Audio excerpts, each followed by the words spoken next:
game changer, delivering 13 essential vitamins, 70 plant-based minerals, and 68 additional nutrients. This administration is going to make America healthy again, but it's our job to be informed and make good choices. Immuno 150 gets you on track for better health. Visit immuno150.com. That's immuno150.com, or call 855-593-5500 to get yours. It's time to take back control of our nutrition.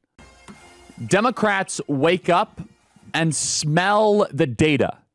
This weekend, I had the opportunity to listen to the entirety of the Ezra Klein Show podcast. Ezra Klein is a very smart, honest liberal. He's been incredibly critical of the Democrat Party since the election in November. Ezra Klein previously created a thing called Wonk Blog at the Washington Post. Later, he founded Vox alongside people like Matt Iglesias. He perfectly represented the white male millennial era of the Obama era. It was very smug. It was overconfident, in part because they thought that left-wing victory was completely inevitable. If you listen to Pod Save America, it is four of those guys that just talk about how right they are the entire time. After the 2008 election and the subsequent 2012 election of Barack Obama, people like Ezra Klein looked at the numbers and said, old people are conservative, young people are liberal, so the future will be liberal. That is a very fair and honest analysis. There's one thing they did not count on. They did not count on the grittiness and the hustle of Turning Point USA. They did not count on the millions of students that actually wanted to have a future and the ascendant political force of President Donald Trump. Now, Ezra Klein, who is the premier explainer of things on the left, is stuck trying to explain why that didn't happen. So he had a Democrat statistician by the name of David Shore on his program.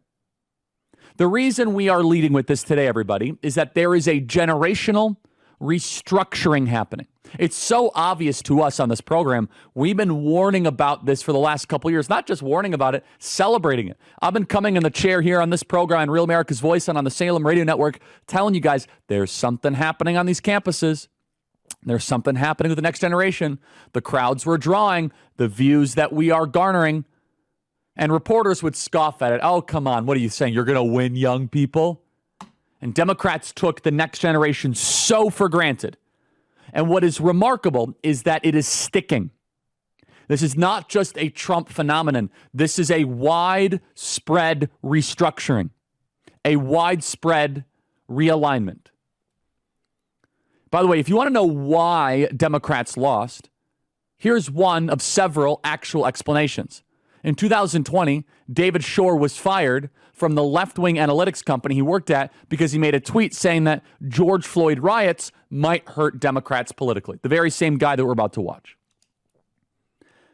Now, this is something that we've been saying on this program for quite some time. We are ahead of the curve here. We see the trajectory and we lead it. We are the leading indicator here on this program. And all of you in this audience understand that we are not followers. We are pace setters, the tip of the spear, understanding that the zeitgeist will be made here on this program. Ezra Klein in the New York Times, they follow the lead of the Charlie Kirk Show. They follow the lead of War Room. They follow the lead of what we are doing with our Turning Point USA groups on campus. And they're processing information saying, what do you mean the New York Times doesn't set the trend anymore? It doesn't. The New York Times is reporting on months old data. Now, the significance of this, everybody, is that you are dealing with a completely different political climate than any time that you have been alive since Ronald Reagan. In fact, if you take an average 20-something voter that is a young man and an average 75-year-old man, and we've said this on this program, and it drives some baby boomers a little bit nuts, and of course this audience exempt from that, the paradigm shift is so remarkable that the 20-year-old is more conservative than the 75-year-old. Let me say that again. That the 20-year-old is more conservative than the 75-year-old. Don't believe me? Here is Ezra Klein and David Shore, who are pulling their hair out, going through all of the numbers, trying to process how on earth is it that the young men, the next generation, are more conservative than their grandparents. Now, let me just take a pause before I play this piece of tape. If me mentioning that bothers you, it should actually give you great hope. If you're 75 and you find out that your colleagues that are boomers are more liberal than your grandkids, it actually means that you're going to be handing off a country that is more conservative. Good job. You guys did well. A good legacy. Yes, your fellow boomers are trending left, but your grandkids are taking a hard right turn. There you could see the tens of thousands of students that attend our outdoor campus events. Tens of thousands. We don't just react to culture. You are part of a movement that is shaping it, creating it, and pushing it forward. And it was delicious this weekend listening to smug man Ezra Klein have to explain to the millions of New York Times elite academics what we have helped make happen. Play cut 75. One of the things you can see here is if you just look at 18-year-olds, 18-year-old women of color are the only of the four that actually, voted that Harris won. Trump narrowly won, non-white men. So I do find this part of this chart shocking. I sometimes talk about narrative violations, and I think if we knew anything about Donald Trump 8 years ago, it's that young people did not like him. But if you look at this chart among white men who were 75 years old, supported Kamala Harris at a significantly higher rate than white men who are 20 years old. That's exactly right. That's a real shift. It is a real shift. This is the thing I am the most shocked by, I think, in the last 4 years, is that young people have gone from being the most progressive generation since the baby boomers, and maybe in some ways more so, to becoming potentially the most conservative. The most conservative.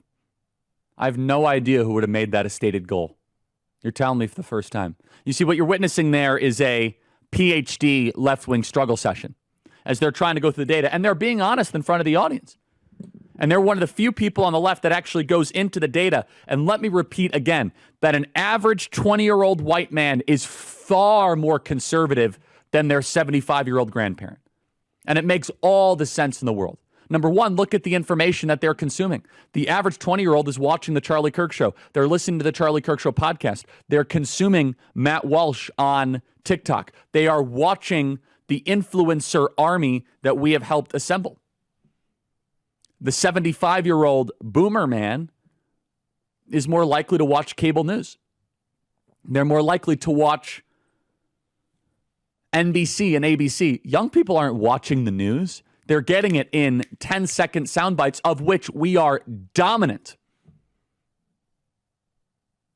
For those skeptical of polls and sampling size, David Shore's study, which you just saw in that video, is based on 26 million online responses collected over the course of 2024 and filtered to adjust to oddities of modern polling.